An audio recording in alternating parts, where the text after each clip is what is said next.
what we've all been waiting for, the Crusaders. We can't talk about the whole squad, boys. We can't. We can't talk about the whole squad, but we could just talk for the rest of the podcast about this player right now. And it is none other than a player you should know, Milani Nanai. Settle down, boys. I'm excited. 29 years old. I mean, I don't know what I'd be more excited by, Milani Nanai or Solomon Alamalo coming back and playing full games. They're both, but they're. I don't know if I can name any more players I'd be more excited about, to be honest. No, he's only 29. I feel like he's been around forever. I mean, he has played 64 caps for the Blues. And we got so much enjoyment out of those 64 caps. He's 1.94 meters tall, 102 kilos, pace to burn, can finish like no other. And as I said earlier, knows where the cameras are. He's going to be huge. So he's just come back from 3 years at the Worcester Warriors. And I'm hoping, I was just thinking about it earlier today, I'm hoping he will feature for Samoa at the Rugby World Cup this year, so we'll see. And what better place to go to, freshen up your game than the Crusaders Academy. Surely all those All Blacks need a rest. Get Nanai on. If that Twitter tag doesn't get taken again, I'm taking it. Let's get him on. We're stoked to see him back. Solid substitute for George Bridge. That's it. And look, I'll go with one more player then, because I'm also excited about him. Not as excited, but almost as excited. Christian Leo Willie, you might know. He's a dynamic kind of number 6 or number 8. I was extremely excited about him last year, and he's been brought up to the Crusaders from the Highlanders to fill the shoes of the one and only Pablo Matera. Big shoes to fill, but he's an absolute unit. I think we talked about it in the preview, 187 centimeters, 109 kilos. Definitely has the frame and physicality to replace Matera.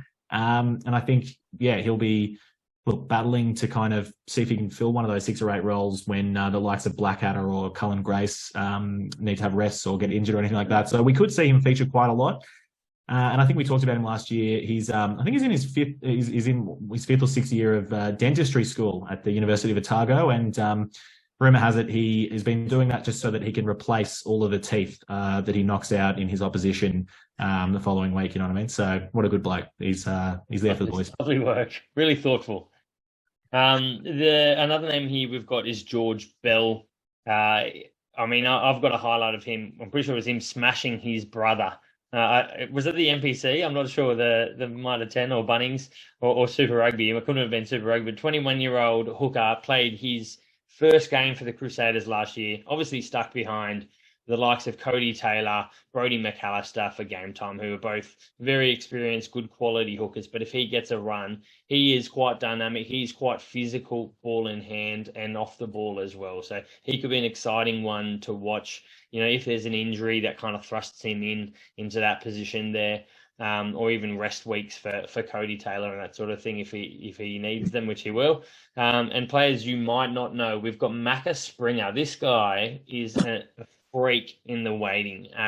He covers wing mainly, but 19-year-old, spent 2022 in the development squad for the Crusaders. And they thought he was good enough that they signed him for a 3-year deal. He was the starting winger for the Tasman Mako squad and scored 8 tries from his 9 appearances and is a very dynamic ball-in-hand runner. Really exciting to watch in some space. So if he gets a run in this back line, anyone will look good, but he has the talent to push on, I reckon. Yeah, I've got 2 more to finish on the Crusaders fanboying. First of all, I'm going to name the guy that's been, his name's been plastered everywhere, 19-year-old Taha Kamara. He was the understudy to DMAC at Waikato, and he's now the understudy to Richie Mo at the Crusaders. So he's got some very, very good mentors there. He was headhunted by Razor Robertson to be the long-term heir to Richie Mo'unga. Cop that, Fergus Burke is all I have to say, because I think that's pretty tough, but maybe that's unlucky. Unlucky, us, as Cargill likes to say. He was a Hamilton Boys High School product. He played first 15 for 3 years, winning 3 consecutive Super 8 titles, 2019 to 21. And then he models himself, he says, after Richie McCaw, loves to attack the line and take every opportunity to always be attacking and scoring points as well. Exciting player who I know the Chiefs would be absolutely gutted to lose. The last one I've got is the young halfback, Noah Hotham. I just couldn't leave him out, so sorry that we've absolutely spammed Crusaders players here, but he played with Kamara at Hamilton Boys High School. First 15, he was there for a couple of years in that team. His dad has coached that team forever, so obviously has coach in his ear constantly. He talked about being a leader in his last year of school and getting to see kind of behind the curtain his dad starting to talk to him about what's going wrong with the team, how they can change it. So getting some insights into the backroom play there, which is pretty exciting. And he was already established as Tasman's first choice halfback after being unwanted by Otago, who of course have their couple of Chiefs backup halfbacks there as well. So 2022, exceptional year for him, for the Baby Blacks. They cleaned up in the Oceania Pacific, spanking Fiji, Argentina and Australia. And New Zealand Rugby Players Association named him their Young Player of the Year in 2022. So just the awards keep coming for Hotham and Kamara. Sounds like standard Crusaders Academy.